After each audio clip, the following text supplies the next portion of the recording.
You lie to me. Cool. Good afternoon. Greetings to you all. I want to welcome you guys to another exciting episode of Primal Sports Center. I'm your host, Dale.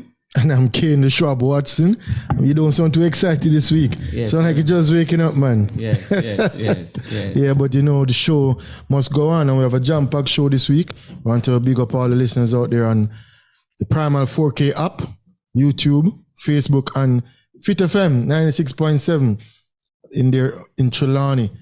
You know, I mean, what's the lineup for today's show there? Yes, this week, our guest this week is the chairman of the organizing committee for Badminton in Jamaica here, the VJ Tolan. He'll be discussing the Panam championships that we'll be hosting this week.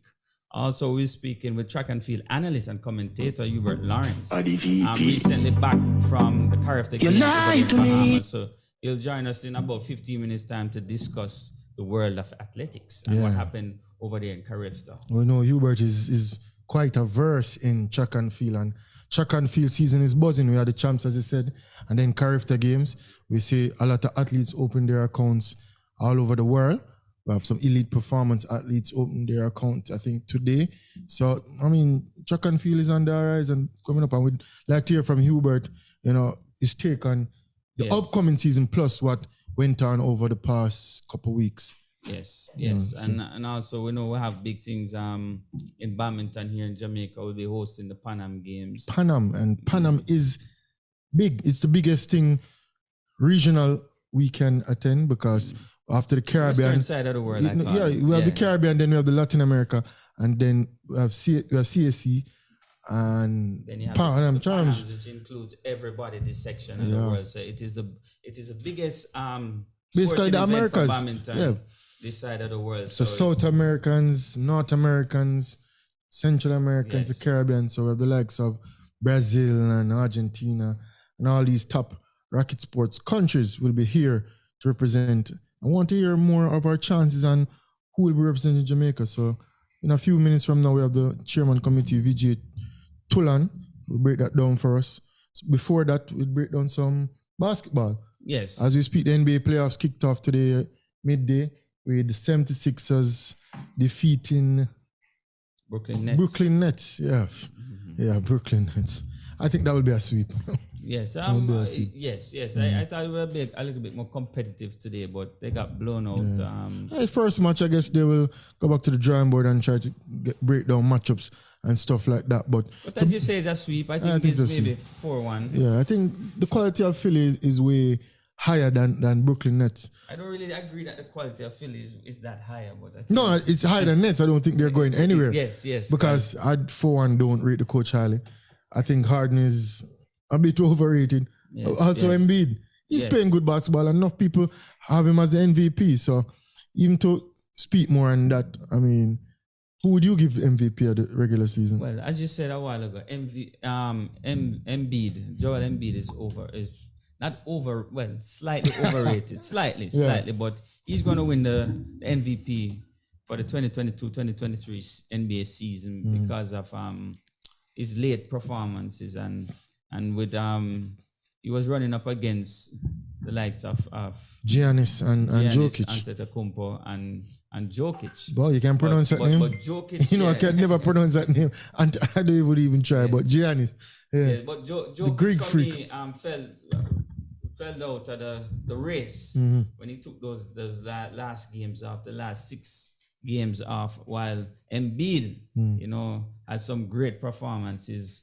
during his absence. So Embiid, you know, in the eyes of many, and then again, Jokic is back-to-back MVP, and you know, it's kind of, you know, it's his turn now. You know, he got it two times in a row. Let us give it to Embiid, since Embiid has been the runner-up for the past 4 seasons. Yeah. So you know, it's more of a. To me, it's a nothing award. Yes. I mean, they get incentives for it. They get more pay and all of that. And history books. But to me, the MVP legacy award is neither here nor there for me. It is sometimes, because when I look back on some past winners like Steve Nash, two-time MVP, averaging probably 13 points a season. But what does the MVP really mean? What does it mean? What does it? Yeah, it's the most valuable player during the regular season. Yeah, and if you really look at it, still, I think Giannis have a better team around him. If Giannis is out, I think Bucks will still have a winning record.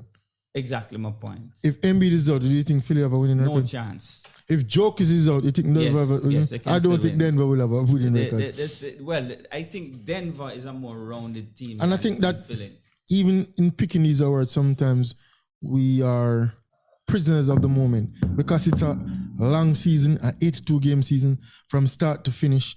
We tend to more look at the ending, or even so the big performances, or who closes out well to make the playoffs and positioning teams. To me, Denver has been one of the top teams the whole season.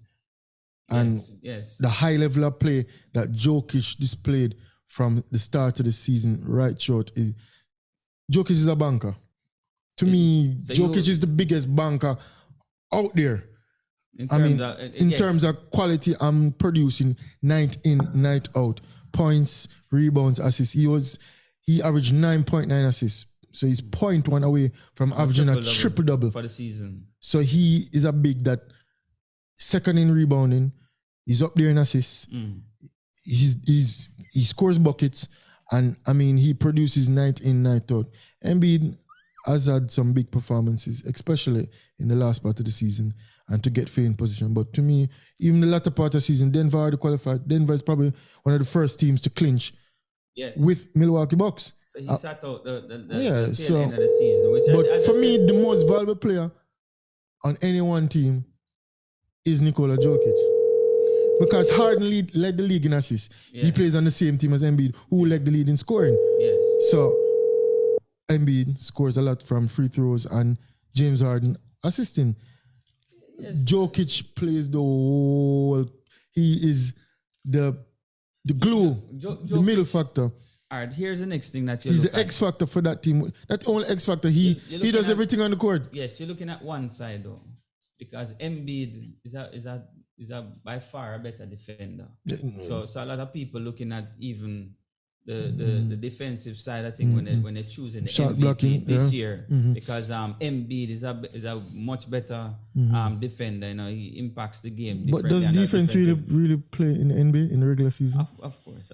There's no defense in the NBA in the regular season. There's defense now because I watch. You have to take it into account. You watch the playing games. You watch the playing games. I see some defense playing like it's 90s basketball. Chicago, Miami out there. When playoffs time, different basketball level. Just start. That's why to me, these awards are just. It's a regular season award, and it's necessary. It's necessary, but I don't put much emphasis on it because So you think Embiid, you think Jokic should win the award? I think Embiid will win the award. But I think Nikola Jokic is the MVP. He's the most deserving MVP, almost averaging a triple-double, leading his team to a top record. If you take him out to the team, there's no other All-Star in his team, really. There's no other All-Stars. There are other All-Stars on Philly's team. There's All-Stars on Milwaukee's team. Do you think James Harden is an All-Star? Yeah. Even so, All-Star to me is neither here nor there, not. But he's a top player. Yes. Okay. Well, we'll get back to this a little bit later on. And break down. So let us welcome the Primal Sports Center, the chairman of the organizing committee for the Panam Games that will be hosted here in Jamaica from the 26th to the 29th of April. Welcome, Mr. VJ Tolan. Thank you very much. Thanks for having me.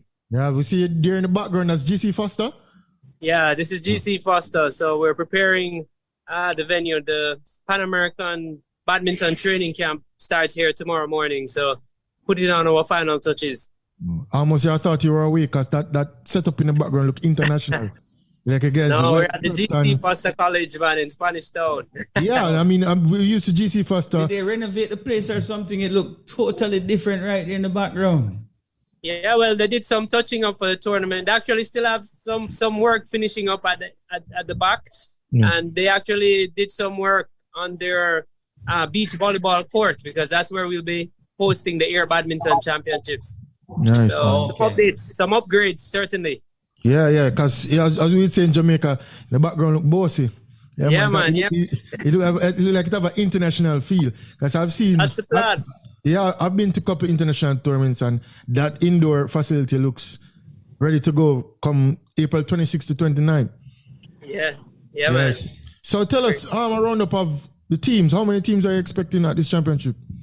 All right, so we were notified that we have a record number of countries attending the Pan American Championship Series. So we have 19 countries, including South American countries such as Brazil, Peru, North American countries, Mexico, Canada, USA. We have Trinidad and Tobago, Barbados from the Caribbean, and many others. So 19 countries, a record number will be here. Nice. So tell us, who will represent Jamaica for us at the Badminton Championships? Give us the names. All right, so off the top of my head, we have 12 players headed by Samuel Ricketts, who is our number one. And he was a quarter finalist at the Commonwealth Games last year in men's singles, the best ever performance in singles for us at the Games. So he'll be leading the charge. Talia Richardson is our top female. She'll also be there. Catherine Winter, who has been on the scene for a very long time. We have Rihanna Rust, a junior. We actually have two junior players, Rihanna Rust and Nathaniel Finzi, who are on the team. We have Brianna Biznot. We have Kamar Valentine on the team. We have Joel Angus, who went to the Commonwealth Games as well. And we have a few more. 12 years. To remember, 12 is kind of a far stretch, but I mean, so we'll be playing male and female team events, doubles, mixed doubles, singles. Right. So it will be as host country, and this is one of the benefits of hosting the championships. Is that from a development standpoint, we actually get more entries. We're allowed more entries. So we have 6 singles entries. We have 6 mixed doubles entries, and we have 3 men doubles and 3 women doubles entries in the tournament as well. Okay, so there won't be any team events? No team event so this is the individual championship. Individual championship, okay. All right, so give us the scheduling of the tournament, like which days is the most exciting days that in terms of spectators, and which day you recommend to us to come and pass through to watch? So that will be every day. Every day. I mean, action starts from day one. Yeah, man. So what happens is, given the caliber of athletes that will be here, we have, for example, Michelle Lee. She's number 12 in the world right now. We have Bei Wen Zhang. I believe she's number 14 in the world. We have Brian Yang. I believe he's number 28 in the world. So we have Kevin Cordon, 4th place at the last Olympics. So the caliber of athletes at this tournament are superb. So what you get on day 1 and day 2 are matches starting from the round of 64. So if you want to watch a lot of badminton, high intensity all day, Wednesday and Thursday are the days to come. On Friday, you definitely get the high intensity, but that's the day that semifinals are slated to begin. So what you have is the semifinal round for each event. So in total, I'll probably be 10 matches. And then on the Saturday, it will be the final. So it will be 5 matches. 1 men's singles, 1 women's singles. So depending on your time, if you don't have a lot of time on hand, all right, don't come every day. Come for the finals and come for the semifinals. But if you're a badminton fan or just a sports fan and you just want to see the best level of badminton that is on this side of the world, then you come on Wednesday and just take it in. Okay. So tell us about the starting time and the cost for entry. All right. So we are on a mission. We're building the awareness of badminton, and within Spanish Town, there's a lot of talent, and a lot of communities, a lot of schools. And so what we have said is, we're not charging you for entry. We want you to come and watch badminton. Nice. Okay. Sport fan, non-sport fan, badminton fan, come on out. Make some noise. We will let you in. We want to spread the sport. Yes, nice. And as I said, Samuel Ricketts. Starting time? Was the starting time? 9 a.m. Every morning? 9 a.m. every day. Every day, 9 a.m. Okay. Yeah. And with Samuel Ricketts going to the quarterfinals at Commonwealth game, I mean, what do you think his chances are to even go further in this tournament? Yeah, so Samuel has a pretty good chance. I mean, I saw the draw briefly. I had a brief look through it. He's he's in the top zone. He's in the top half of the draw. So the number 1 seed, Brian Young, is in his zone. But I do believe that Samuel can make it to the semis, face Brian Young, because chances are Brian will be in the semis, or whoever is there.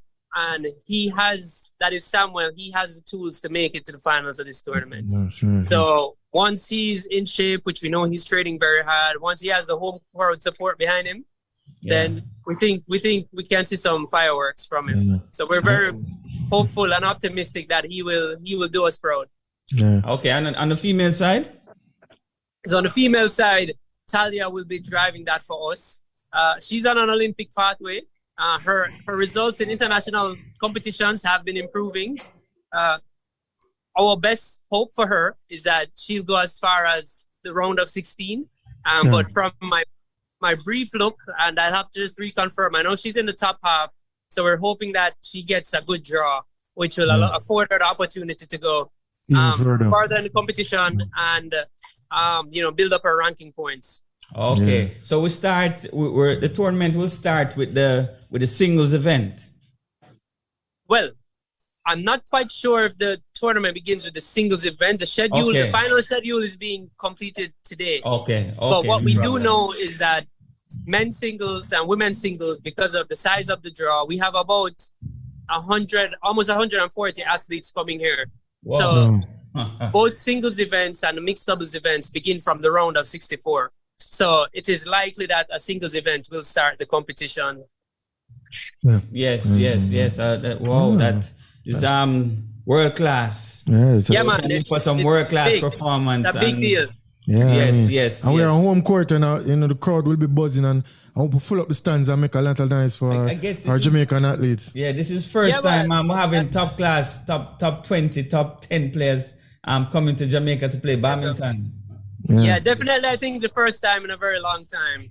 And one of the pluses for us, and one of, I guess, the strategic aims is to build awareness, and not just awareness, but build engagement, because keeping it here at GC Foster, there are about 500 students here, many of whom are future PE teachers.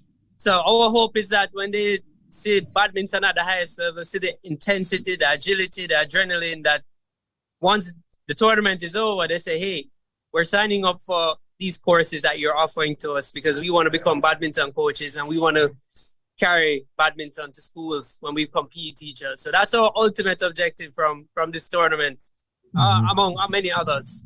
Yeah, man. But thank you, though. But good luck on your whole project there. And yes, we'll be definitely trying to come one or 2 days, because I like badminton. It's an exciting. Yeah, man. Come on out. I know that we're looking forward. Yeah, man. Thank you for having us. Man. And we'll even have you after the tournament to have a recap of the tournament, of the performances, and the whole tournament and the running of the tournament. But wish you the best of luck. Well, we'll support Team Jamaica, and I mean we'll try to make it done. Samuel is one of us too. Yeah, Samuel used to play. Samuel used to play table tennis. I know. But we know Samuel from. So he chose one. Yes, a man of a man too. So definitely we'll come out and support. So. All right, so much appreciated. And I just wanted to big up some of our supporters very quickly so far. The Ministry of Youth Sport and Culture, they've been very supportive. Sports Development Foundation, GC Foster College has been a fantastic partner for us. As you can see, we have a pretty good setting here for the tournament. Nestle Jamaica, and I just wanted to say thank you so far to all of them, Captain Speak, who have been helping us out. And to anybody else out there who wants to be a part of something great, any company, we're still looking for sponsorship.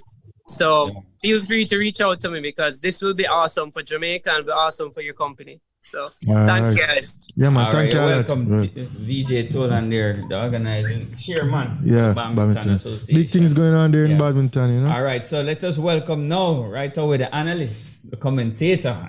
Our good friend, He even plays table tennis. I remember him fooling around badminton up UTech back in the day when I used to play up UTech too. So him know a lot about racket sports, but You know, we're not talking about racket sports. Track and field. Definitely track and field expert analyst. Yes. And I mean, I learned a lot from him listening to. So I hope, you know, he can give me a few pointers to improve the show as well. So as I see listening in, you know. People, we're going to welcome Hubert Lawrence right now to Primal Sports. Thank you very much. Good afternoon. Yeah, I remember you were one of our first guests on the show when we just started out. Yeah, the first one. And yeah, yes, Hubert Lawrence is the first yes. one. You know, how producer, I do remember that producer.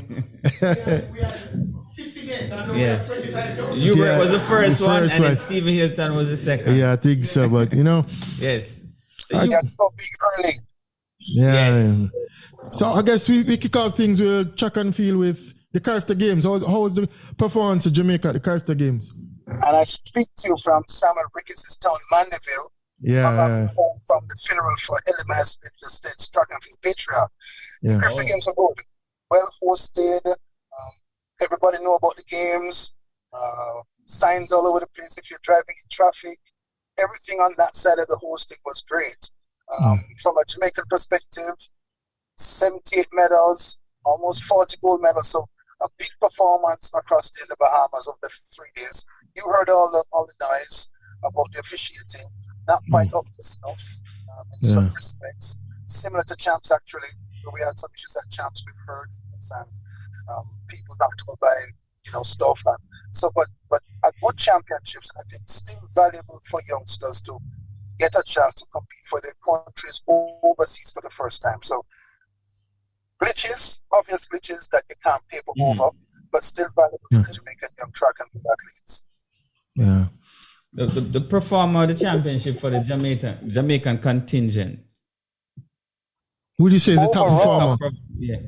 Overall, you have to go for Sean Clark. He got the award, the MVP award. Yeah. Austin Sealy founded the games 50 years ago. The award is the Austin Sealy Award.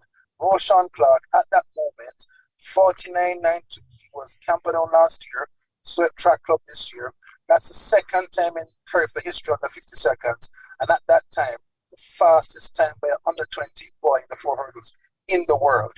And he came back and ran on the 4x4, the fastest split, 45 years. So on quality, unrivaled in the championship. No. Okay. Yeah, well, I mean, we see the likes of Alana Reid competing, Bouja and all these top athletes. But, I mean, even to touch even on the relay pool, I mean, we did well there, and it shows that we have a prowess of all these athletes coming up. I mean, it's amazing. Won all the 4x4s, all of them.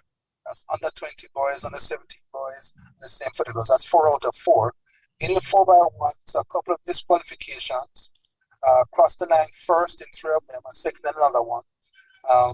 The boys under 20, DeAndre Daly, last year's 100 champion kickstart, disqualified in the 100, false start in the semi. A brilliant anchor in the 4x1. That's the subject of much discussion because of a retroactive disqualification, rescinded and back and forth and rerun and no rerun. Then eventually, no country ran the rerun wanted to run except for the team protesting, and the results stood as were raced on the Sunday night. So that team is fast. That's with a large improvement. World number 1 at 9.99, and they still run 39.6. So lots of depth in the boys sprinting now. Yeah, I can even imagine if we put together a female under 20 team now and what time they would run with all the females. Because I'm thinking all these females, Alana Reid, Diana Liston, the Clayton sisters, Serena Cole, I mean, Kerika Hill, to put together a 4x1 team of all these athletes, to me, all of them probably can run sub-11. Kane, let me tell you, the team that set the world record that was not carried last year, all of those girls are under 20 this year. That's Serena Cole, Tina Clayton on the backstretch, Liston on the third leg, and Tina Clayton on the ankle leg, plus Alana Reid. So at the high level, very, very in girls junior spring. I remember at the top level, you've gone 1, 2, 3 in the 100 Olympic Games and 1, 2, 3 the next year in the World Champs. So right now we are knee deep in high class sprinters. Even the hurls events as well. To me, even juniors and seniors, we have top level athletes on both ends, not just one, but I mean a minimum of 4 from on the junior level and the senior level. That to me is Well, sprint hurdles at the Carifta Games, remember now, 1-2, 1-2, 1-2, and then 1-3 across the line.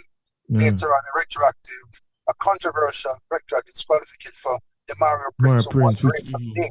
So again, the depth in sprint hurdles, male and female, is daunting for everybody else. Yeah, it is. To me, only the USA can compete at that level as well with us. Yeah. I agree. In the sprint hurdles, Give us a little update on Nkrumah. Is we know that he had an hamstring. He went off the track. It was cold and rainy when he ran. Yeah. Maybe I didn't cramp at first. Check with the Jamaican camp in the Bahamas first. A low-grade strain. Yes. I saw him in the closing ceremony. That's Monday evening, walking comfortably on his own power. Okay. He was disappointed and discouraged. I had a word with him, and everybody had a word with him to encourage him. And I think that it's not going to be season-ending what has happened, but you just have to be very careful on the way back. But he was walking around Dale on Monday under his own power, looking reasonably comfortable. Yes. That's good news. What's up next for the juniors later on in the year? Well, the very best ones, like maybe Boaji and Nkrumah and Alana, might be thinking of the big world champs with the big people in Budapest. But for the juniors, there is a Pan American Junior Championships in Puerto Rico in August. Yeah. So that is maybe the big target in the summer for the top juniors who maybe won't qualify and go to the World Championships for big people in Budapest. Okay. So Nkrumah and Alana Reid potentially will be going to try to qualify to make the senior team. If I were them, they both talk very cautiously, and their camps talk very cautiously. Yeah. If you come out of champs at 999, that means you're the fastest Jamaican in the year 2023. Yeah. And 1092, that means you're the fastest Jamaican woman in 2023. Yes. It's logical to think that maybe if training goes right, and those times run in March, if it goes right, that we should at least try to make the big people team for Budapest in June. So I would think for those two, and maybe Kennedy in an 45-7 class 1 400. Those three athletes. And when you talk to Kennedy's camp, he wants to run against the big boys. That's what his coach Leon Poyle told me. Kennedy. And I think that might well apply to Boaji and Nkrumah and Alana. They want to run people. And even to make no mention Jade and Hubert. Wow. It's great to see him again. His coach told me at Champs that Hubert, chose to come to Carifta rather than going to Arkansas had planned for California. Of course, he's just 18. He's just left Kingston College. He still feels the pull of being with his junior teammates. And when he came, it was rainy and miserable, but he still jumped 16 meters off a short run-up, showing how really good he was. So, fantastic boy, and a bright future ahead for him. He as well. What's the qualifying standard for the senior event in triple jump? I wish I knew off my head. I'd probably check it and send it to you while you're still on the show before you go off with your list. But at 17.54, I'm pretty sure he's passed it and qualified for the seniors for the World Cup in Budapest. But I'll check it and send you a note saying get it before the show finishes. Because he's also one for the future. Because he now has the World Junior record in triple jump, and to me that is something worth mentioning.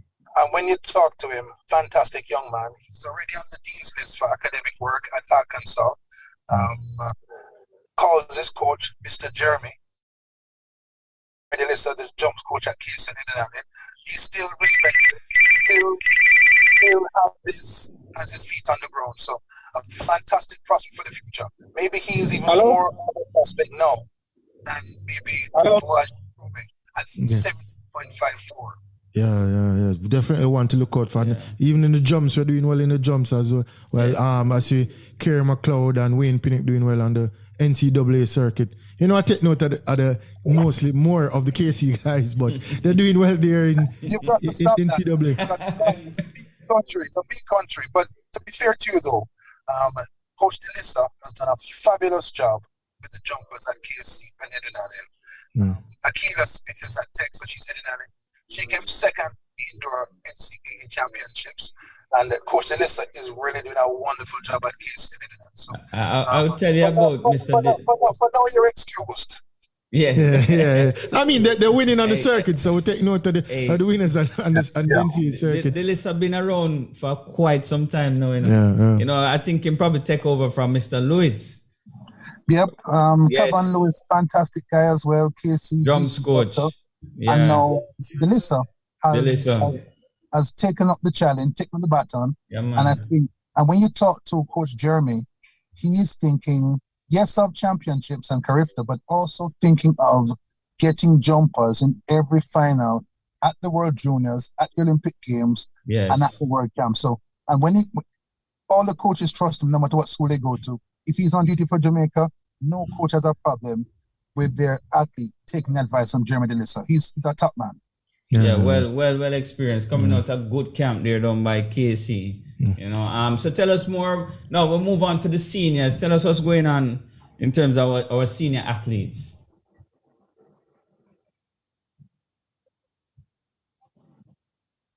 Well, it's early season now. The seniors have just come out of indoors. You'd have heard of some of the meets in Florida across the weekend. Elaine Thompson got a 200 season going already. We've had a few. There's a meet, maybe I think next week, Velocity Fest in Kingston. So our season is just beginning. And the big target is to get to the national team through the national championships in June to get to Budapest. That's where the real business is done. If you can get there, put your flag down on the top of the podium, you open the door to the Olympic Games next year and to, respect by the promoters and the people who sign on the dotted line. Nobody's going to break my stride. Yes, and Omar McLeod, is he fully fit this time around? As I understand, he's fully fit. Omar has coached up a little bit, sometimes for really good reasons. He's now back at Arkansas, where he started his collegiate adventures when he went to the State Staff of Kingston College. Back with the environment where he was very productive in 2015, 16, 17, 18.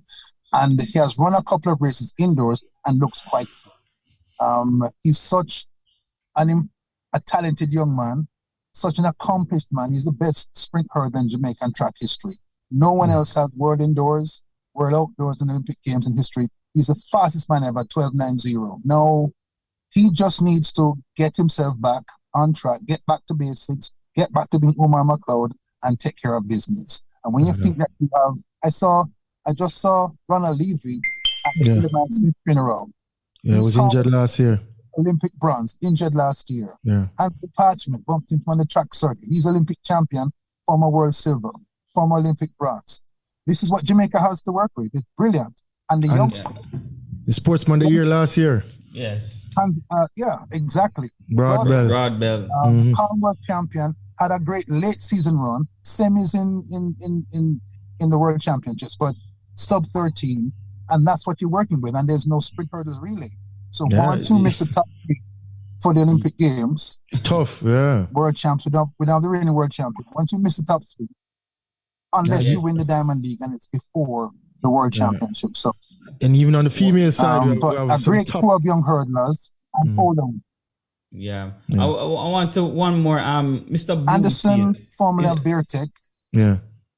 On the female side, Bloomfield. Yes, but he's a talented youngster. I've been following his career. Is he finally fit this time around? Akeem Bloomfield. He's fit. He's fit as far as I know. He has changed coaches. He's now with Sanjay Air, former Jamaica Olympic 40 meter man, Sanjay Air. Yeah. Playing in Florida. And, if anyone can help Akeem feel settled and comfortable, if anyone can convince me that the 400 is his event rather than any other event, then Sanjay might be the guy.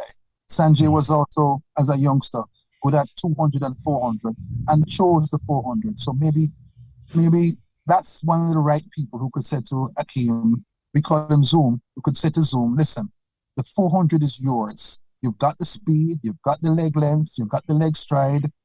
Put in the work here and run 43.5. If someone beats a 43.5, we say, all right, well, hats off to them. But I think he can run 43.5, but he's got to make his mind up that the 400 is his event. Yeah, I think he has the speed. I saw him in class 2, class 1, first year 1, a slim kid running 10-4, 10-3 easily. Easy at Carifta trials. I saw him get hurt in the class 200 final. Yes. And I saw him get hurt the year after running 4x1 at 10. I made my mind up that he mustn't come down there where the fire is too hot. Yeah. Do that in control sprints in training and use those long legs, that 6'5" frame at 400. I really believe that he can. Yeah, I thought Akeem was gonna be our next real superstar. You know, based on what I saw in class 2 and class 1, first year 1. Especially in class 1. Especially in class 1. Yeah, that 44.93. Yeah. Because he is tall, we got caught up with making him the next Bolt. There's only one Usain Bolt in our life. Only one. That's a special. But Akeem could carve out a niche for himself as the best Jamaican 400 meter man of all time if he gets it nailed down and runs with the people at top speed. All right, Mr. Lawrence. All right, Mr. Lawrence. We'll have to leave it right there. No. We don't have to leave it right here. Hubert. Yeah, Peter. What is wrong with Bahamas people, man? What am I try? Yeah, I just felt that they had a perfect storm of officiating glitches. I think that maybe, just like us at Chapter Week before with our glitches as well, maybe we need help to really nail down running the track meet really smoothly. In the center of it, Peter, is a false start rule with 0 tolerance. That's the center of a lot of the problems. But Hubert, there was a kid who ran a race and got a gold medal. And then he collected his medal. And then they disqualified him afterwards. What going on? That is the boys on the 20 sprint hurdles, Peter, where Demario Prince looked like he was out first on the first start. The starter, for some reason, sees something that may have put them off. I'm saying that. Issues a green card, which means that we're back to 0. We're back to the start. Boy runs the race, and then when he goes for his medal, he discovers that he has been disqualified for a false start. For the first false start. Yes. So he should have been taken out. But Peter, I've never heard of any start being handled like that with what amounts to a post-race disqualification, stopping what the starter have authorized. And the 4x1s for under 20, it's a case like that as well, where after the race, someone protests that something is wrong with the starter as well. So the starter is in danger of disappearing from track and field, I guess. but Hubert, I'm not here to be controversial. I just wanted to know if you feel the relationship with Bahamas and Jamaica and the fact that we are the 2 top teams there and they're hosting it. Did you feel a little bit of what you call it, bias? I didn't feel it in the stadium, but remember now, and Peter, you and I are younger than those 2 guys. One from 10 leaves 0. One from 10 leaves 0.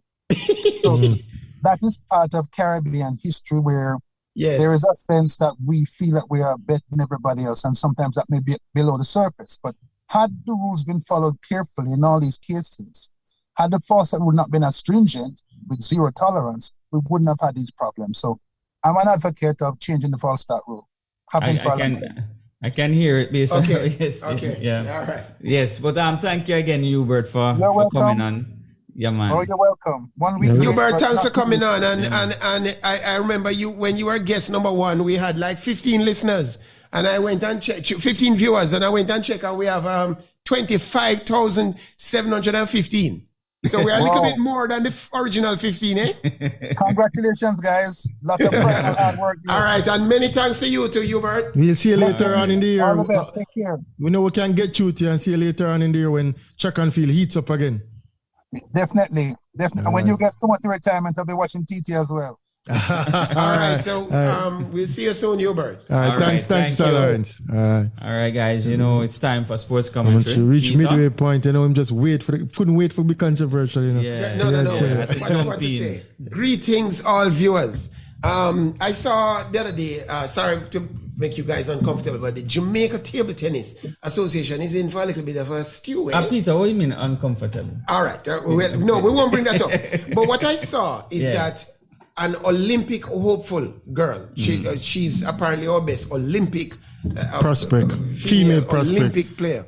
And she's saying that she has canceled her Olympic dreams because of some things going on in table tennis. And I remember there's a tournament that Kane Watson was supposed to attend, having qualified in Cuba. I was there, I didn't qualify.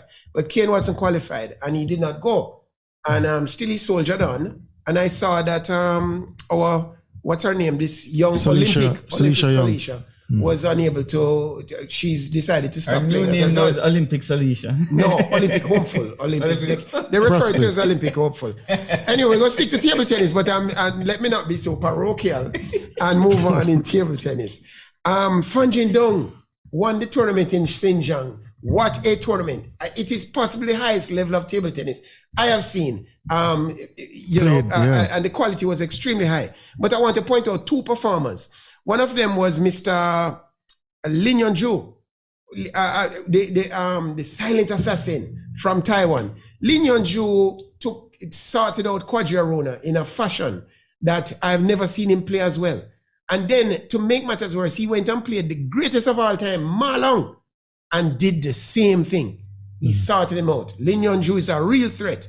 He's one of the young generation, Harimoto, Lin Yonju, Wang Chuchin, Truls, Harimoto. The future of table tennis looks really great. The next big match, though, is WTT Macau. So next week, WTT moves to Macau. And I have a little advice for them. Why can we not stream the matches live? Why stream the matches somewhere else? I know they have the matches live in Vietnam and some other places. And then show me it an hour later and then say that it's live. No, stream. What does it take from the WTT if they're not broadcasting it in the country? Show it in Jamaica so we can see it, and show it in these other countries so we can see it. I think that these guys losing sight of the fact that they need to make money and this pay-per-view and all this kind of thing. But I suspect the pay-per-view audience is very small, and it's to my detriment. What harm does it do for us to see these matches live? Big divorce news. Hakimi from PSG, and I think he played for Morocco as well. Yeah. His wife left him. And it's a beautiful wife. You seen her? Yeah, actress, she's an actress. And she's an actress. Yeah. Is that what she's an actress. Well, she turned out to be more of an actress because she left the man and said she want half. And now Hakimi revealed with a big smile on his face that he has no money. He give all his money to his mother, put all the money in that mother bank account. No money in his there because I guess he was expecting this, Wait, when I see that beauty of that actress, I know that she wasn't into it for Hakimi. and what is happening now? As a joke, Hakimi gonna sue her for half because she put her properties in her name. Mm-hmm. Whereas Hakimi apparently was smarter than you think. And he's one for the guys, eh? Yeah. Well, let me not say anything more about that. But I owe the public a huge apology. And the apology is I failed to see the victor in the Adesanya Pereira fight. Actually, Pereira was fighting the fight exactly as I thought he would. He was throwing those low kicks and destabilizing Adesanya, and then he got an opening and started to pelt Mr. Adesanya, Mr. Stylebender. Yeah. And then Stylebender just came to life and took him with 2 overhead rights. Took him out of the game and knocked him out. Adesanya said it was all planned. If that is planned, that man is the greatest strategist of all time. To me, it looked like a fluke. It looked like a fluke and a double fluke. You saw the fight? Yeah, it was a clean knockout. Lost some money. Kane Watson predicted it. Yeah. But to make up back for that money, I had predicted the undercard result, which would show Mr. Masvidal losing to Mr. Burns. The undercard. And he says undercard. I think we're even. I think we're even.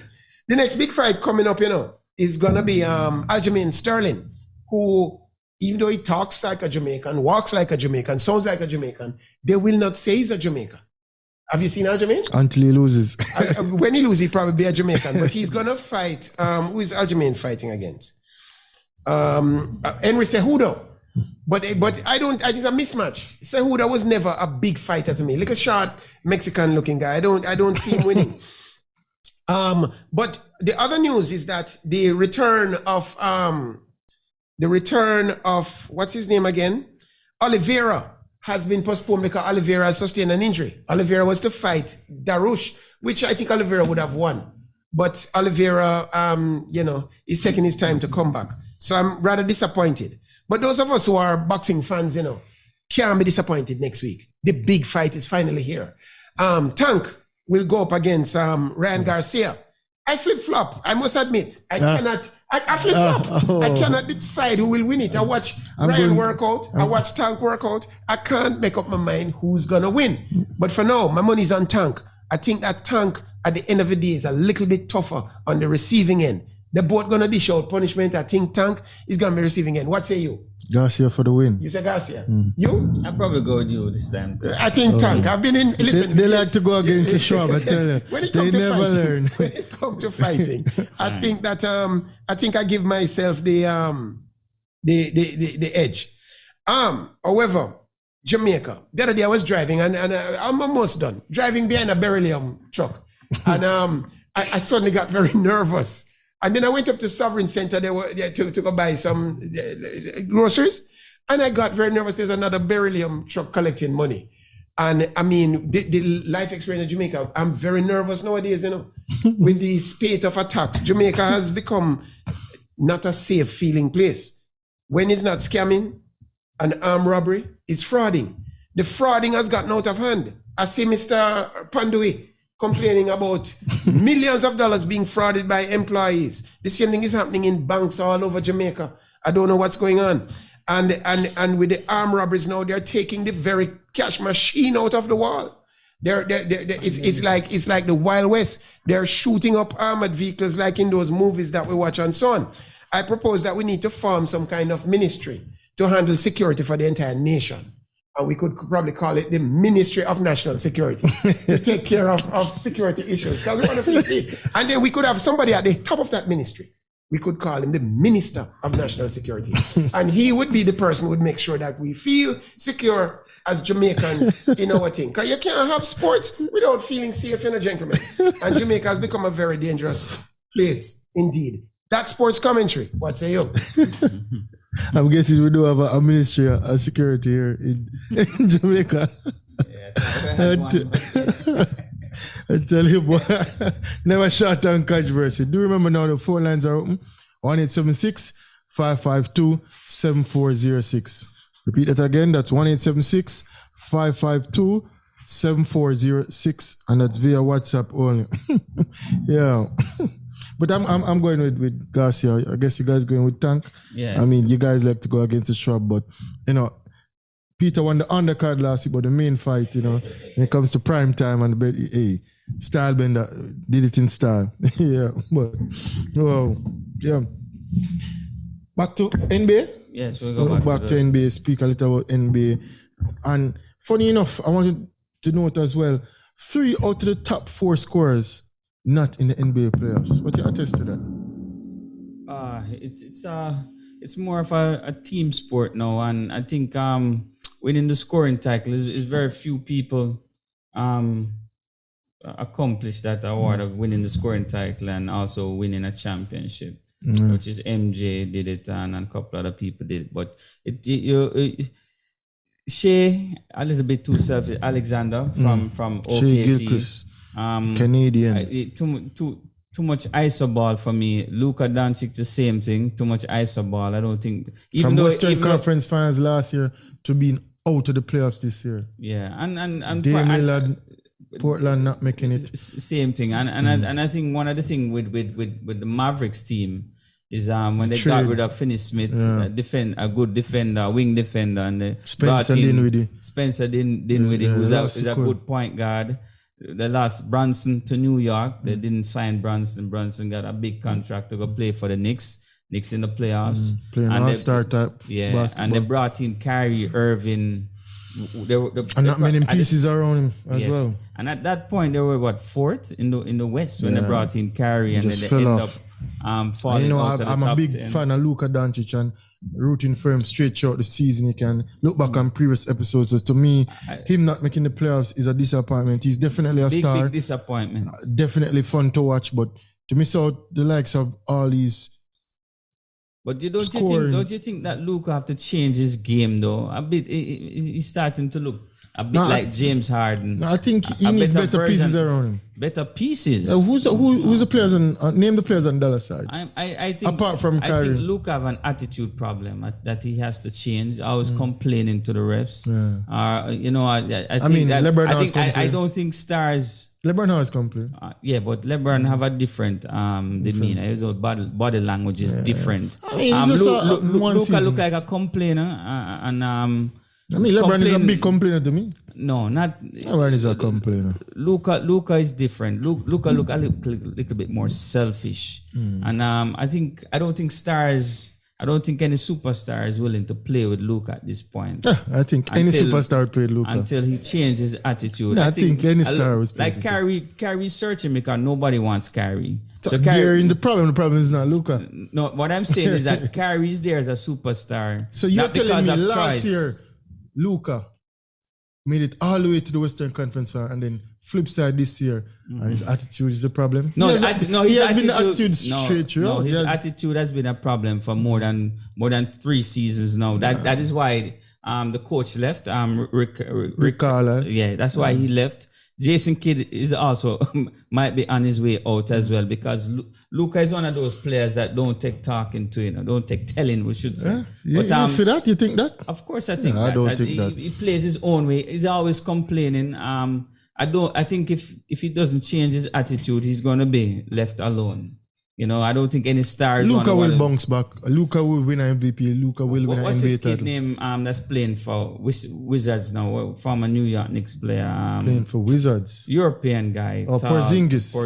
Him and Porzingis couldn't get along as well. Yeah. The same thing. I think if you look at Brunson, obviously Brunson is a good player. You would have seen him in practice day in, day out. You'd have known his value. And to allow Brunson to walk, to leave, that is also on Luka as one of the leaders of the team, in my opinion. I think Dallas will fix it and come back stronger next year.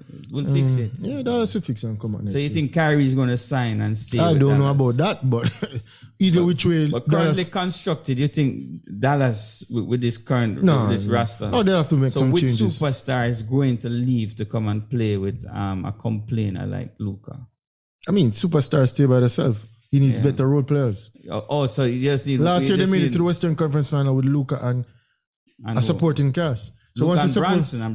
Brunson is not a superstar. Brunson is a superstar. No, he ain't no superstar. He's an all-star. He's an all-star, but he ain't no superstar. Well, he's a star. All-stars are neither here nor there. You can have an all-star season. You need that. So Drew Holiday is a superstar and an all-star. Drew Holiday. Drew Holiday is a big time performer. He's an all-star, when it counts. He's an all-star, but he ain't no superstar. No, he's not Giannis is a superstar. Yeah, Giannis is a superstar. But you need a star. Jalen Brunson is an all-star. Will he get a star? The question is, will he get a star? Will he get a star? Luka is a superstar and he needs an all-star. No, he doesn't need a superstar. He needs an all-star. Which all-star you think Luka can attract? There's a bunch of them. He can get played Julius Randle. Julius Randle can go to the... Randle can go to the Mavs. So you think name a few. You can name after period. Okay. There are a lot of players that bounce around the league. You're going to hear more things to come out of Dallas over the next 2 to 3 months. You're going to hear more inside stories coming out to the public in terms of Luka and his whole behavior. Yeah, but them not making the playoffs is a big. Yes, of course, it's a big drop off. It's a big drop off. Even and looking at Portland, now let us move on to Dame. Is it time for Dame to leave? Dame saying he ain't leaving. Not leaving Portland. He ain't leaving. He ain't selling out. Not selling out. No, he's gonna win the chip with Portland. He ain't winning the chip though, but he's staying in Portland. What that team really need?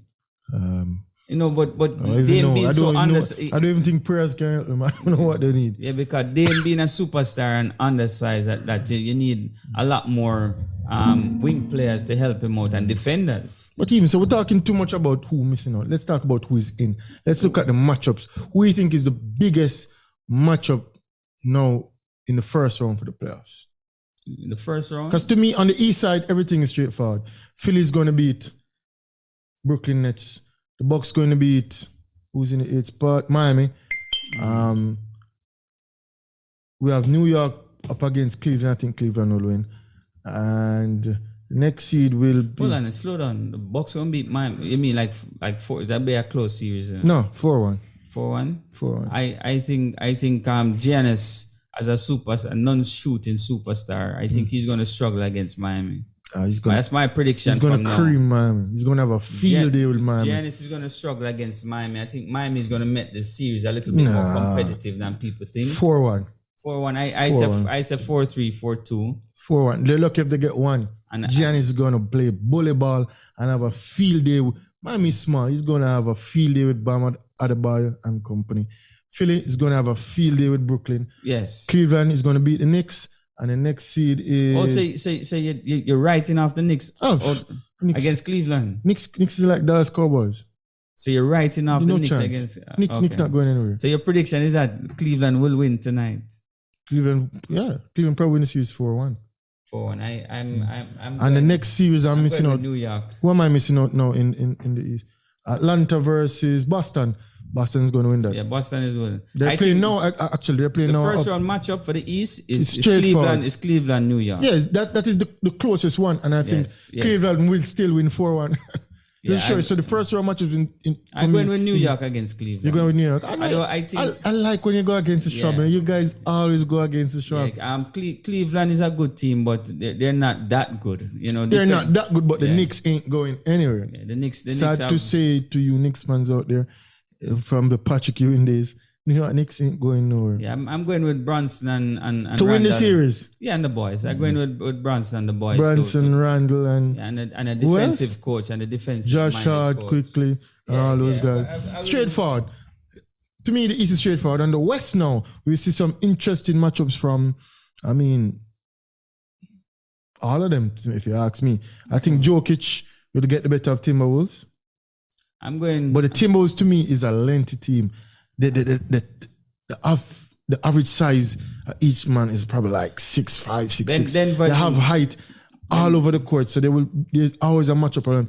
And to me, Minnesota threw away the match against Lakers. Denver is in trouble. I don't think it's going to be tough. Denver is going to be a tough series. Is a tough, yes. But then Minnesota have a few injuries because I think Nazir Reed is out. Daniels hurt his hand. Thumping. How can you thump the wall and you're out? Yeah. But even without that. Even though the Rudy Gobert tall. Towns is playing good. Towns.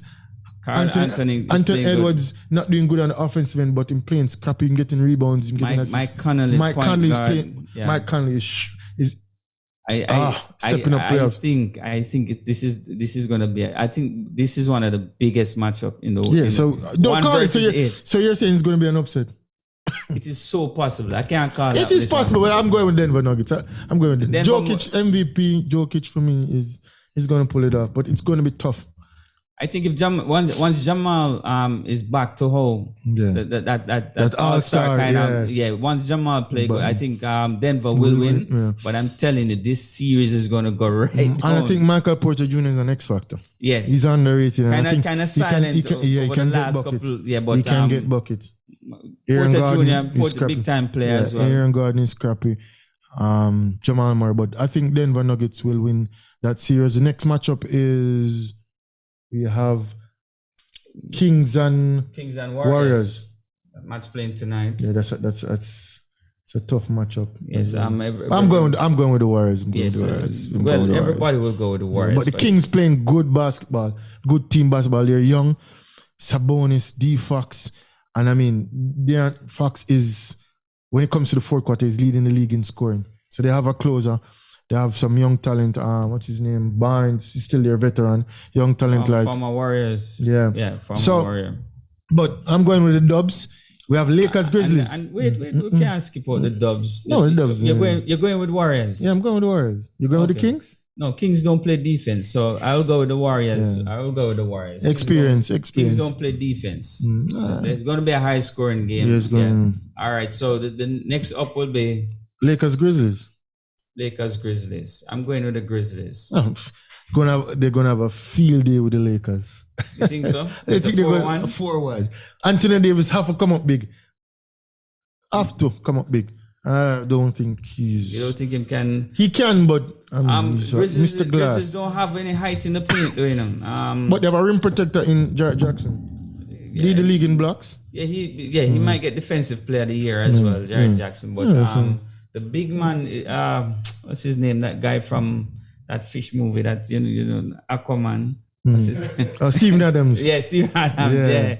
Yeah. He has been injured. He's out. I think he's out for the rest of the season. Yeah, that's a big loss. Stephen Adams is a big centerpiece right there. Rebound, and just being a rim protector as well, along with Jared Allen. But that's what I'm saying. If he was still healthy, the Grizzlies would have been the team to beat in the West, regardless of experience or not, because they would have had all the components inside and outside. You know them scrappy on the outside. Lakers signed Tristan Thompson. I don't know what for, but let's see. But I'm still going with the Grizzlies, Ja Morant and company. Yeah, man. The Grizzlies should take care of LeBron. I think LeBron got in. And sometimes I wonder if NBA rigging. I wonder if them just need the Lakers to make it to the playoffs, just to make things a little bit more exciting. But these matchups are interesting in the West, of course. And then the next matchup is Clippers and Suns. That is going to be a good matchup. I think the 1-8 matchup and the 4-5 matchup, I think, is the two biggest matchups in the first round. Of course. And this is a matchup that I don't think anybody can predict. I'm going with KD. It's difficult. I'm going with Suns. KD get a new haircut, finally. KD looking extra crispy for the playoffs. I'm going with the Suns. Booker and Booker, KD, CP3. I mean, Clippers, PG has been injured in the last part of the season.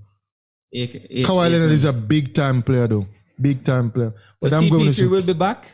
Yeah, man. CP3. Not in the first round. CP3 will play. We'll play tonight? I think he's on the roster. I think he's on the roster. I have to double check that, but okay. But Zubac, Kawhi, let me tell you, Eric Gordon, Russell, Westbrook Brook will play outstanding in this series. He always plays his heart out, but bank on him for this series. He's gonna play especially against KD. Yeah, Russell Westbrook will play. But I'm going with the Suns. Yeah. But even so, who you going with for the overall title? The overall title, I will have to go with in the East to reach the finals. I will have to go with Boston again. Yeah, I'm going with Boston. The West is a little bit tougher to predict. I'm looking more towards the Suns. If they can get out of this first round matchup, I think the winner of the 4-5 matchup will go to the NBA finals in the West. Clippers get treated. I think the Clippers will, because the Clippers is the deepest team in the West in terms of position and everything. They are the deepest team in the West. I think the Suns have the firepower, but the bench is a problem with the Phoenix Suns. They don't have a bench because of the trade for KD. Obviously, you have to give up a lot of pieces. So I think the Suns, if the superstars play well, they will win. But if they have an off night, they don't have any backup on the bench. But the Clippers bench deep. Well, it's going to be interesting. Deep. And the reason why I asked that question, because Denver will not make the finals. Okay. It's clear from now. But I'm saying the Nuggets will not make the finals. The reason why I asked that question, because we like to pose narratives and what ifs and look into the future and try to see if this happen or that. What if Steph Curry wins his 5th NBA title this year? Along with the whole Golden State team. Warriors? Obviously. What if the Warriors win? What would that say of Steph Curry's legacy? I would put Steph Curry ahead of LeBron. That's what I want to hear. You guys feel free to call in. In terms of greatness, this guy is talking some things on the show. Feel free to call in. I'm going to repeat the number for you again, because I know the listeners out there. Somebody out there just heard what Mako said. Dale Parham just said that he'll put Steph Curry ahead of LeBron if Steph Curry wins this title. Of course. Steph Curry would run this era. It will be easier, not LeBron's era, right? And Steph Curry changed. Let me repeat the number again for the listeners. 1-876-552-7406. That's via WhatsApp only. 1-876-552-7406. Dale Parham just said that. Of course. Steph Curry will win this one. But we have to look at it. Steph changed the game of basketball.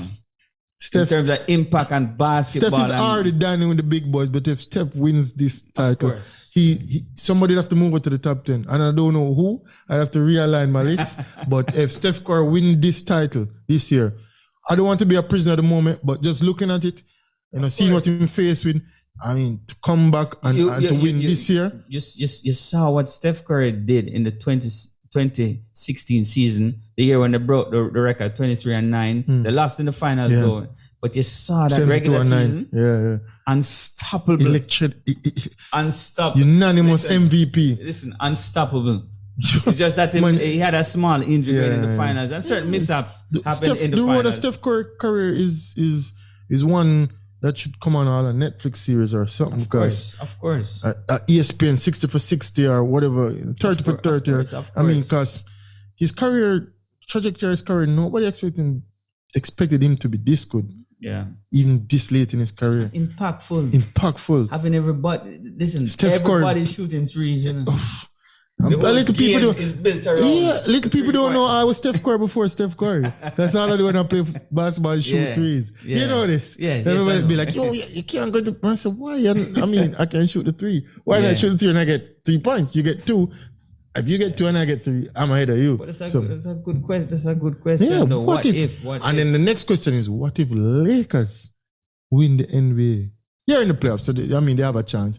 Whether it be 4% or 6%. What if LeBron James and the Lakers win this NBA championship, the 5th title? I think no. Once LeBron if he wins the 5th title, you definitely have to move him up past a player like Hakeem and Bird and those guys. So you don't have him above those players? No, I will never choose LeBron in a game 7 to play over Larry Bird, Magic Johnson, Hakeem Olajuwon, Shaq, Kobe, MJ, maybe Kareem, the captain. But I'm saying I will never choose LeBron over none of those players. Never. As a matter of fact, in my opinion, if Penny Hardaway had stayed healthy, I think Penny is a way better basketball player than LeBron. If he had stayed healthy. If he had stayed. But yes, I don't put bars and Primal. Listen, the show recorded. This show is recorded. I am objective. Do you know that these shows are recorded? Yes, I know. We can go back at the tape. Yes, people heard what my coach said. Listen, I've analyzed, I've watched. Take over from the controversy bars. I have watched and analyzed the game, and I remember coming out of high school when LeBron came out of high school and MJ just retired. Everybody was saying LeBron because we wanted a new face of the league, and even me was cheering for LeBron. And after that time, I had to give up. I just realized that this guy was just overrated. What's LeBron's signature move? He has none. Maybe the offhand. Moving on. I'm going left. The bulldozer kind of movement. Going down lane using his offhand. So I'll put him above. I'll put him maybe above. No love for LeBron on the show. Maybe above. Maybe Hakeem. Even though I still think Hakeem is better. Maybe I'll put him above. No, if LeBron wins this ring, I tell you, the LeBron fans will. This is just like how Messi win World Cup, and the Messi fans just silence everything. Yes. If LeBron wins this ring, I mean, it's going to silence a lot of people. Yeah, a lot of the fan... The fanboys, the LeBron fanboys. Yes. I mean, but he's a great player. I mean, I don't think they'll get past the Grizzlies, but a lot of narratives will unfold in these players. But that matchup though, the Lakers, some fighting going to go on in that match. Yeah, man, how Desmond Bain is not Desmond Bain, Dylan Brooks. Dylan Brooks is a character, but I like to see it. Yeah. I like to see it. I wouldn't mind Grizzlies and Warriors matchup. To be honest, it's a long time. The first round of the NBA playoffs, this kind of excitement on the west side. It's a on the long, west. Yeah, on the west side. On the west. It's a long time we haven't seen this kind of excitement in terms of, all the teams kind of equal out. One thing with American sports, and they know to get you. And the new format is exciting. Yeah, with the playing and yes, so with the teams and everybody trying to get that 10 seed. It's a great rule change. To add a little more spice. You know, they always trying to come up with something. So a lot more, and the teams in the 11th spot and the 12th spot to add some spice to all these sports. They always come with something that it's a great addition. I remember watching football back in the 90s, MLS. But remember penalty shootout, where from half line, you try to score on the keeper, you dribble down and 1v1 versus the keeper. Yeah. To me, that is a better format of PK, isn't it? The MLS. Yeah, you dribble from half line, you go dribble down on the keeper, and you try to score. I know American sports, they try. But Europe. To me, that more exciting or even more. You need more skill level. Yeah. Dribble down on the keeper to score one goal. The penalty shootout rules will change. If it should change? Yeah, you think it would add more? To me, penalties, I've been quoted as saying, to me, penalty kicks is lottery. Lottery. You can't pick a winner. I mean, Argentina versus France. Anybody could have won the penalty kick. Most people always. But some people don't agree with me that it's lottery. Some people say, of course it's skill. Of course it takes skill. I mean, but somebody has to miss. And I don't think it's luck that you win. I just think it's unlucky that when you lose. Because if you play a match and you go down to the wire, Mbappe score a hat trick, Messi had goal and assist. So you don't and to go to penalty is just unlucky for you to lose. But I don't think it's luck that you win. But I just think it's unlucky to lose, and it's a lottery. It's a lottery. That's my view. Some people disagree with me, but I think if you're skillful enough to kick the penalty like Romario, always aim for the pigeon. I think it's unsavable. I know that if you have that skill level, the most what's the term? The best place to kick a penalty is down the line, straight down the middle. Most penalties are scored straight down the middle. Yeah, because the keeper more likely will gets into move, and when you go straight down the middle, that is the best place to kick a penalty. Stats show that. I thought it was low and hard to the corner because the keeper get down and go to the corner. But then if a keeper is big and makes himself big and guesses right and stretches it out, and he can get a hand to the ball even if it's in the corner. But to me, low and hard to the corner is the best place. That's what I thought, but stats show that it's straight down the middle. Yeah, I was always wondering why these goalkeepers, especially in high pressure moments, why they keep moving, because I think when the pressure is on the kicker, it's very hard for the kicker to go far left or far right. They always go within a circumference within here. Even when the ones that move good, the good kickers, they would just kick it hard to the middle. Yeah. But you see the ones who are nervous, they kick it slightly to the middle, slightly to the right, and slightly to the left. And they don't want to go too wide. But you probably have a point there. It's like I was saying with my friend, suppose in NBA, I mean, instead of going to overtime to choose a winner, or overtime and still don't have a winner, you have a free throw shoot off. So Ray Allen and Steph Curry now shooting free throws. Who are you going to pick to win an NBA championship? And you put your best free throw shooters out there. Yeah. Would it be luck that one win? It's just unlucky that one has to miss. And one that misses. So Steph Curry shoots 9 out of 10 free throws. And then Ray Allen shoots 10 out of 10. It's just unlucky that Ray Allen is a better free throw shooter than. It's just, to me, it's that wouldn't be lottery. Not quite, but yeah. It's my point. What I'm trying to. Yeah, somebody else doing. England and Italy played Euro finals, went to penalty. Georgina, probably one of the best penalty kickers of all time, percentage-wise. To seal the title, lift the Euro Cup. Georgina stepping up. I'm saying money in the bag. Italy win. Georgina misses. Luckily for Italy, they went on to win further down in the penalty shootout. But stats show that the best penalty kicker, one of the best penalty kicker, and he misses. It's just, it happens. So maybe FIFA should. I mean, I need somebody to call in and tell me their view on that. Yeah, maybe FIFA one day. But Europe, they like tradition. Yeah. They like tradition. And one thing with America though, they're always trying to change. Yeah, they always wanted time out try in soccer. Other spice to it. They want, but I trust me, the NBA, what they did for the NBA to stop teams from sandbagging, they call it, or whatever, to get the lottery pick. It was a great addition. Cause trust me, even the playing games, exciting. Yo, I watch Atlanta and Miami. Trae Young, ice cold. It was a good match. Even Miami and Chicago, DeMar DeRozan. I mean, Zach LaVine and the Bulls beat the Raptors. I mean, all those matchups. I thought the Raptors was one of the better teams in the East. It was very unfortunate to lose that game. It was tough. Minnesota and Lakers, Minnesota threw away that match, but it was a good match. Yeah. He had a little spice. So who you going for to win it all? You never tell me. NBA? Yeah. Oh. I can go West and East, you know. Go West Boston. and East. I think Boston will make the finals. Because of Tatum and the two wingmen. Boston, Jalen Brown, Tatum, they have 2 scorers they can go to.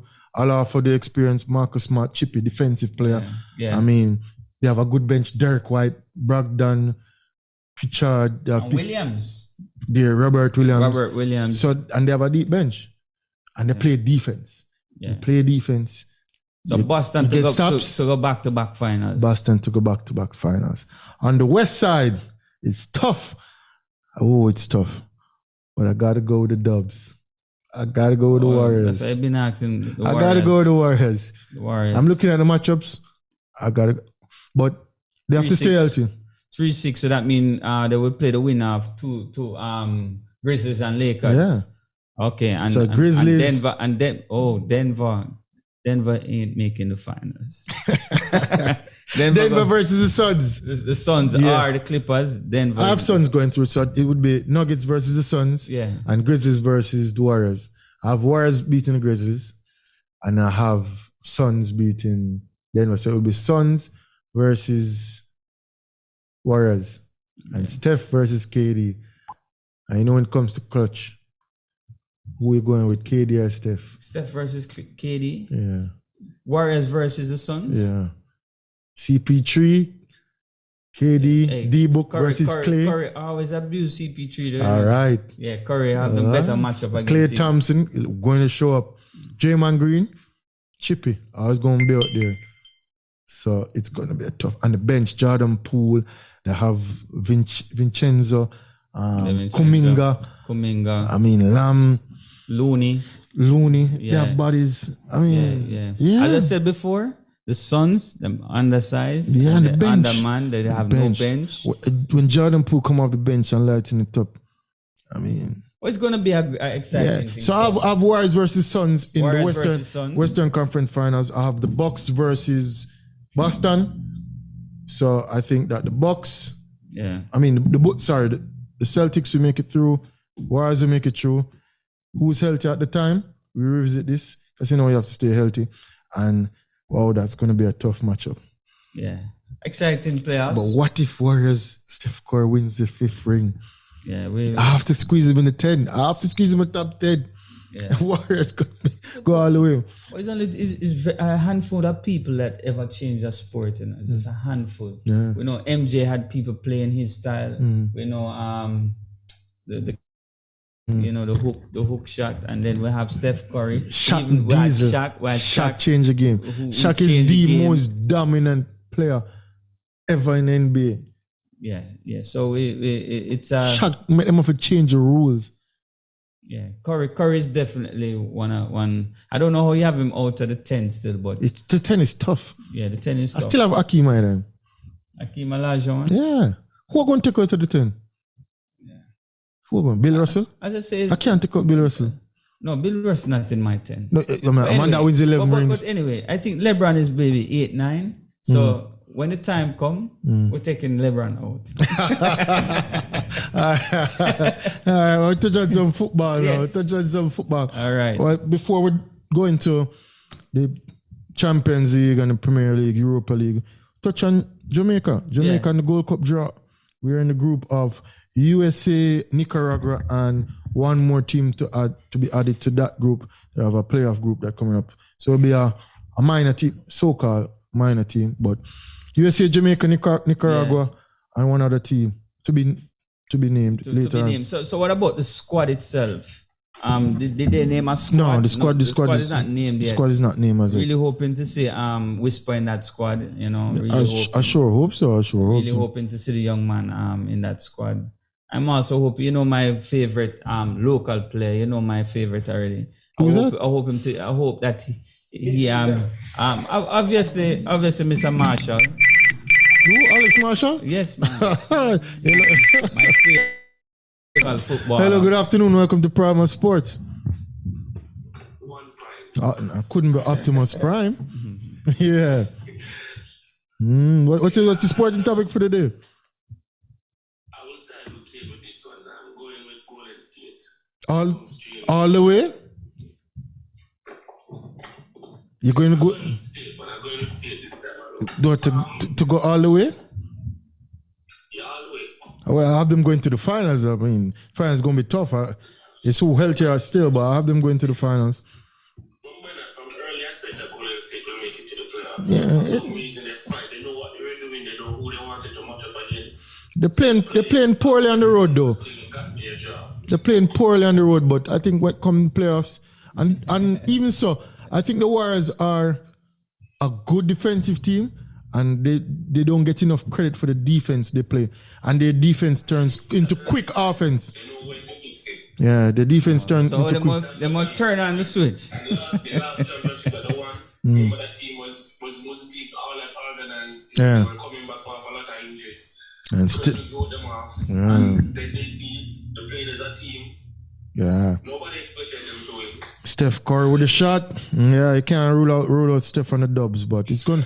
The West is tough though. They know when to come good. Yeah, the West is. When it's prime time, The West is stuck. I don't know. it's a primal time. Yeah.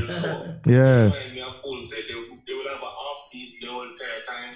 People are looking at them and they playoff time, hey, money time now. Yeah. They just show up. Yeah, I mean, and they've proven 4 championships in the past decade. I mean, no, 8 years. Yeah, that's legit. If Steph win, then boy, Steph win, have to find us room for him in the top 10. the top 10 and everything get ruffled up, man. Yeah, man. How many persons are 5 times? Yeah, you have to shake up the pack. You have to shake up the pack and get him in there, but yeah. But then, You have to just, and it's not him alone with that 5. Clay would have 5 as well. yeah, but Clay is more of an all-star than a superstar. Is a good wingman. Wingman. He's an all-star, not a superstar. We wouldn't match up Clay as a good wingman against Pippin and Robert Orr and all the other wingmen to the star for their team. No, Robert Orr was a role player, not really a wingman. Yeah, not an all-star. He's a role player. Scotty is a better all-round player. Yeah, Scotty great Pippen defense. is a better all-round player. Slasher, everything. Better all-round player. Thompson is one of maybe the second or maybe the and best he's an underrated shooter. defender too. Yeah. He can defend as well. He's a good wing defender. But I give Scotty the edge in that regard. There's one question I wanted to ask before I go. Mm-hmm. So I see where badminton they're having a tournament coming up, and what struck me is that I've never seen a tournament in Jamaica where the racket sports, namely badminton and squash and table tennis, come together to form a little tournament amongst themselves. And they do like a cross player thing. So some squash players come and try out the table tennis, some table tennis. You're talking about a fun day. So like a fun day extravaganza. That would never work. A fun day tournament. The difficulty, the degree of difficulty is different for each sport. Yeah. And so what would make a successful badminton player? He would be creamed around a table tennis court table. It wouldn't make any sense. Even if it means not to mix and mingle, but just have all 3 racket sports, the top players within each sport playing within that tournament. I think I am the best all-round racket sport player because I'm a decent badminton and squash player. Boy, I'm not sure outdoors with lawn tennis. I'm not so sold on that. Just to lower the cost, all play, you're renting one venue. These guys, they can't beat me in badminton or squash. Just see what they can do within that tournament itself. Well, I mean, you mean like keep each national championship at the same time in the same venue? Something like that. We'd need a big arena to do something like that. But why would you want that though? Yeah, why would you want that? Because That will take away the glory from each one in its own right. It's similar to how boys and girls champs were separated, and at some point in time we realized That's one sport. But that's one sport, track and field. I'm seeing where I don't think squash, badminton, table tennis, they're not getting the highlight that they should. You're talking about like spectators and okay. All three to do something to come together as one. maybe at that point in time, what I think you're trying to say, you think table. Everybody's coming together. This one village, to see this one thing happening. Why you never just say why table tennis, badminton, and squash don't just have one administration? Maybe it's that you probably need to. But in terms of playing in the same area, I don't. But if it mean we'll come under one association, that sound more reasonable.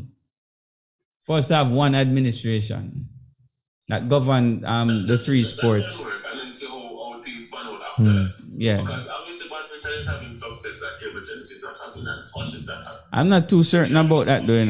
I'm not too certain about it. The administrations of each are doing something that the other is not doing. Okay, at this point in time. Okay. Oh, right. Yeah. We can all come together and find out what you are doing versus what I'm not doing versus what I'm doing versus what you're not doing, and see where that triangle can meet.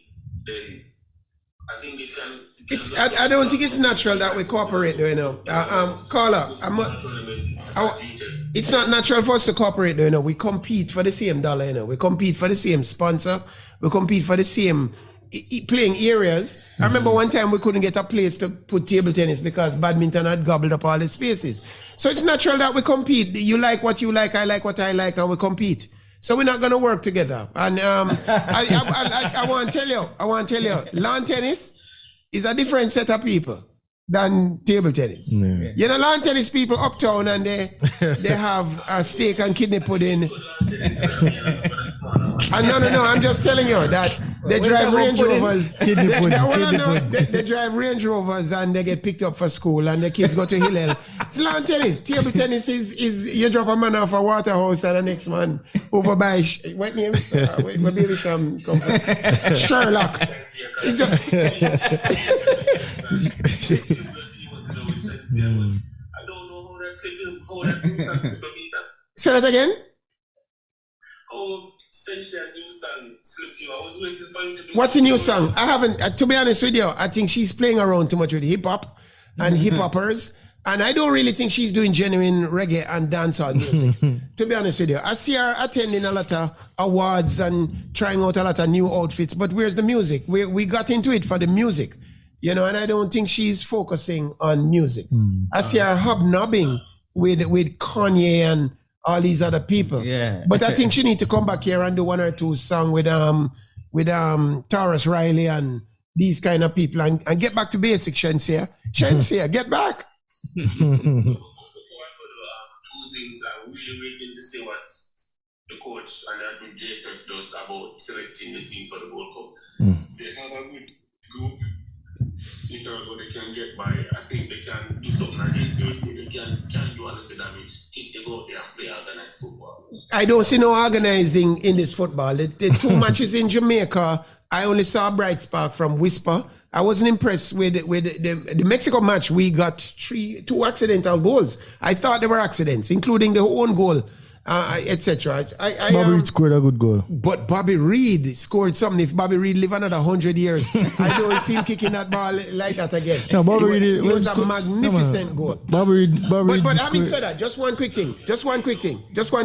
I did not like Mr. Hallgrimson taking Whisper out of the game and not using him at all. And he lost a lot of marks with me for that. If I can just say it publicly here.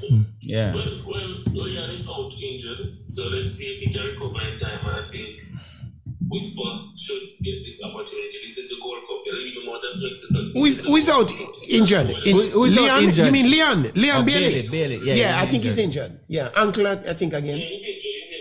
Ankle or hip. I don't know. The right time for Whisper. He's young, he's hungry, he wants to prove something. So the Gold Cup will be they didn't give him a sticker, give him the Gold Cup. Of course. Yeah, but this Jamaica team needs to gel. It's not musical chairs we're playing. I don't like this musical chairs approach to football, right? I think that the coach must have a vision of a core. And if the core don't include Whisper, I don't know what he's doing. Yeah.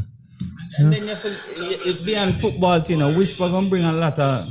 As if they're out of this room. When it comes to Champions League, it's like they have a different mentality. Who, Real Madrid? Real Madrid. Well, what about City? Something about Carla Ancelotti in the Champions League. He loves that cup so too much. No, I think Real Madrid is just built for this Champions League. I don't know. Yeah, but City, this is if they don't do it now, I don't know when, you know. Yeah. If Man City don't do it now, I don't know when they're going to do it. Because them have the goal machine. Them have the goal machine. Them have the goal machine, and them have the midfield machine. Yeah. And them have two pretty good keeper. This is the time. Yeah. All right, Carla. All right, one prime. Yeah, okay. All right. Okay, Carla, when the clock is we have to run. All right, thanks for the call. We even see equaling Mo Salah's Premier League goal scoring record today. He's gonna make record after record. Yeah, he's 32 goals from the get-go. And with about 8 games to play, I think. Yeah. I mean 7 or 8 games to play. I was telling you about this Haaland. I was telling you basically about this Haaland thing. scoring 2 goals today. He has the reflexes of a table tennis player or a goalkeeper. Yeah. The man is catching every rebound, every deflection, him hitting the ball. The guy's level. Yeah, the ball find him. The ball find him. Yeah. And him find the ball find him. You're looking at something phenomenal. And had they not pulled him the other day, he would have probably make another record with the highest goal. Scoring 5 goals, yeah. He's gonna I mean, who pulls out Brian Lara at 399 runs? You know that they are protecting Messi. You know the thing already. The Messi record? I don't think so. Take him off and it's a protection. Well, we see where Man City beat Bayern Munich 3-0 early in the week. Yeah, good. Inter beat Benfica 2-0 away. So Real Madrid beating Chelsea 2-0 and AC Milan beating Napoli 1-0. So by the looks of things, Italian team will make the final. On the other half, it's pegging to be Man City versus Real Madrid will be a more threatening tie again. I mean, I don't see Chelsea coming back. The whole Champions League. Still, it's gonna be tough. Carl. I'm going with. I'm sentimental with the Man City for this. I English team. I'm going with the Italian team. Oh, really? Yeah. Whichever Italian team makes the final, I'm going with that team. Okay. I'm going with that team. Man City again. Yeah. You say Man City? No, man. I probably have to go with the last Real Madrid. Real Madrid again. I probably go with Real Madrid. But guys, before we go off the air, I just wanted to ask one quick question. Your feeling on the Salisha Young situation? Olympic hopeful? My feeling? Yes. Table tennis would continue. That's my feeling. That's my feeling. Even without the Olympic hopeful, yes, as well as the 2 stars. The sport, the sport is Simon and Garfunkel. Yeah. it's unfortunate what's happening, but as I think it's just a phase. I think you should never take an absolute position because I think she will be back at some point in time. You don't think the administration could have done more to keep Salisha young? And Simon Tomlinson, 2 young prospects and not so young prospects. Yes. The youngest veteran. The problem that we're facing, the administration is undermanned. They don't have the resources and so forth. So well, this is Jamaica. We don't want to be undermanned. Yeah. It's challenging times and it's a volunteer position and things are not what it seems to be in the public eye, So what are you saying? You have secrets you're not sharing? Is that where you come on Primal to tell us? You know what's going on and not telling us. Some have secrets. Yeah, so what we need now, we just need more people in the administration who actually want to work and help out. The problem what we're facing now is that there's nobody there really, probably have 1 or 2, everybody's just talking, there's no action. So, one person will be doing 8 persons work job. Yes, so it's rough in that sense. So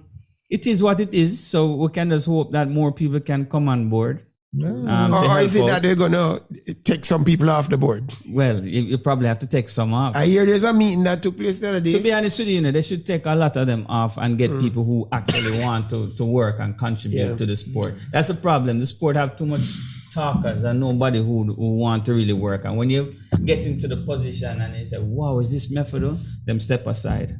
That's always been the case. So many of the vice presidents and the second VP, them resign. And the council members, they're not doing any work. How about Danville Walker? He's a vice president. Hasn't he been active? He's a Mr. resigned. Action that, that's an action. No, man. he's not a part of the whole thing anymore. That's the point that I'm making. Was he ever a part of it? Yes, in the beginning, before Mr. Lowton and getting Mr. Lowton, the whole conflict during that period. Yes, but what I'm saying is that everybody step aside. Some of these people I've never seen before. That's my point. So they're not working. So the association is just a handful of people who's trying to get things done. And it's a volunteer service. Other people have businesses, they have their jobs, they have lives, they have kids. So if one man not doing their part in terms of the role that they're supposed to be playing, it causes a problem. You yourself seem to have a family. So it causes a problem. So the real issue is just that we don't have enough people within the organization that is working. That's the real issue. It's a pity because worldwide table tennis is growing on the rise. Of course it's growing. Jamaica is like a bad case of athlete's foot. Yes. Nobody seems to want to touch that hot potato. Yes, I agree. It's a wonderful sport. But it's a wonderful sport. Who we have coming up next? We have DJ Gaddafi, but before we close the show, I want to thank 2 interviewees that came on. Yes. Hubert Lawrence and DJ Tolan. And do remember, April 26th to the 29th, big badminton. Yonex Panam Championships at the GC Foster College. And next week we'll round up Champions League, talk about the semi-finalists, and more on NBA and the playoffs. Yep. So that's a wrap for this show. And big fight next week between Tank and Ryan Garcia. Big fight. These guys going with the Tank. I'm going with Garcia. The Tank, he's with Garcia. Let's see who. I want to thank our listeners, on Fit FM 96.7, Primal 4K, and Facebook, YouTube, guys. Thank for keeping the show active and live every week. Want to big up all the viewers. Thank you for taking the time to listen. Our sports take. Yes. And we're having an earthquake right at this present moment. As we speak. Yes. Oh, it's a big... Wow. Yes. Yep. It's a big one. That is a big earthquake. Live, people. This is live. Kingston, Up Jamaica. next, we have DJ Gaddafi out from the Primal Sports Decks. I think that little news shook up Dale and the country. Same time, same place next week.